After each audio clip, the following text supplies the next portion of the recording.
I have 5 little rules that you can follow as you find your spark and bring your spark to life. The first is to go after the things that you want. Let me tell you a story. So a friend of mine and I, we went for a run in Central Park. The Roadrunners organization, on the weekends, they host races. And it's very common at the end of the race, they'll have a sponsor who will give away something, apples or bagels or something. And on this particular day, when we got to the end of the run, there were some free bagels. And they had picnic tables set up, and on one side was a group of volunteers. On the table were boxes of bagels, and on the other side was a long line of runners waiting to get their free bagel. So I said to my friend, let's get a bagel. And he looked at me and said, the line's too long. And I said, free bagel. And he said, I don't want to wait in line. And I was like, free bagel. And he says, nah, it's too long. And that's when I realized that there's 2 ways to see the world. Some people see the thing that they want, and some people see the thing that prevents them from getting the thing that they want. I could only see the bagels. He could only see the line. And so I walked up to the line. I leaned in between 2 people, put my hand in the box, and pulled out 2 bagels. And no one got mad at me, because the rule is you can go after whatever you want. You just cannot deny anyone else to go after whatever they want. Now, I had to sacrifice choice. I didn't get to choose which bagel I got. I got whatever I pulled out, but I didn't have to wait in line. So the point is you don't have to wait in line. You don't have to do it the way everybody else has done it. You can do it your way. You can break the rules. You just can't get in the way of somebody else getting what they want. That's rule number 1. Rule number 2. I like this one. In the 18th century, there was something that spread across Europe and eventually made its way to America called puerperal fever, also known as the Black Death of childbed. Basically what was happening is women were giving birth and they would die within 48 hours after giving birth. This Black Death of childbirth was the ravage of Europe, and it got worse and worse and worse over the course of over a century. In some hospitals, it was as high as 70% of women who gave birth who would die as a result of giving birth. But this was the Renaissance. This was the time of empirical data and science, and we had thrown away things like tradition and mysticism. These were men of science, these were doctors. And these doctors and men of science wanted to study and try and find the reason for this Black Death of childbed, and so they got to work studying, and they would study the corpses of the women who had died. And in the morning they would conduct autopsies, and then in the afternoon they would go and deliver babies and finish their rounds. And it wasn't until somewhere in the mid-1800s that Dr. Oliver Wendell Holmes, father of Supreme Court Justice Oliver Wendell Holmes, realized that all of these doctors who were conducting autopsies in the morning weren't washing their hands before they delivered babies in the afternoon. And he pointed it out and said, guys, you're the problem. And they ignored him and called him crazy for 30 years. Until finally somebody realized that if they simply washed their hands, it would go away. And that's exactly what happened. When they started sterilizing their instruments and washing their hands, the Black Death of childbed disappeared. My point is, the lesson here is, sometimes you're the problem. We've seen this happen all too recently with our new men of science and empirical studiers, and these men of finance who are smarter than the rest of us until the thing collapsed. And they blamed everything else except themselves. And my point is take accountability for your actions. You can take all the credit in the world for the things that you do right, as long as you also take responsibility for the things you do wrong. It must be a balanced equation. You don't get it one way and not the other. You get to take credit when you also take accountability. That's lesson 2. Lesson 3, take care of each other. The United States Navy SEALs are perhaps the most elite warriors in the world. And one of the SEALs was asked, who makes it through the selection process? Who is able to become a SEAL? And his answer was, I can't tell you the kind of person that becomes a SEAL. I can't tell you the kind of person that makes it through BUD/S. But I can tell you the kind of people who don't become SEALs.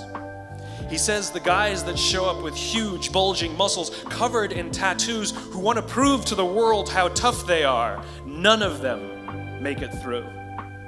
He said the preening leaders who like to delegate all their responsibility and never do anything themselves, none of them make it through. He said the star college athletes who've never really been tested to the core of their being, none of them make it through. He says some of the guys that make it through are skinny and scrawny. He said some of the guys that make it through, you will see them shivering out of fear. He says, however, all the guys that make it through, when they find themselves physically spent, emotionally spent, when they have nothing left to give physically or emotionally, somehow, some way, they are able to find the energy to dig down deep inside themselves, to find the energy to help the guy next to them. They become SEALs, he said. You want to be an elite warrior. It's not about how tough you are. It's not about how smart you are. It's not about how fast you are. If you want to be an elite warrior, you better get really, really good at helping the person to the left of you and helping the person to the right of you. Because that's how people advance in the world. The world is too dangerous and the world is too difficult for you to think that you can do these things alone. If you find your spark, I commend you. Now, who are you going to ask for help, and when are you going to accept help when it's offered? Learn that skill. Learn by practicing helping each other. It'll be the single most valuable thing you ever learn in your entire life. To accept help when it's offered and to ask for it when you know that you can't do it. The amazing thing is when you learn to ask for help, you'll discover that there are people all around you who've always wanted to help you. They just didn't think you needed it because you kept pretending that you had everything under control. And the minute you say, I don't know what I'm doing, I'm stuck, I'm scared, I don't think I can do this, you will find that lots of people who love you will rush in and take care of you. But that'll only happen if you learn to take care of them first.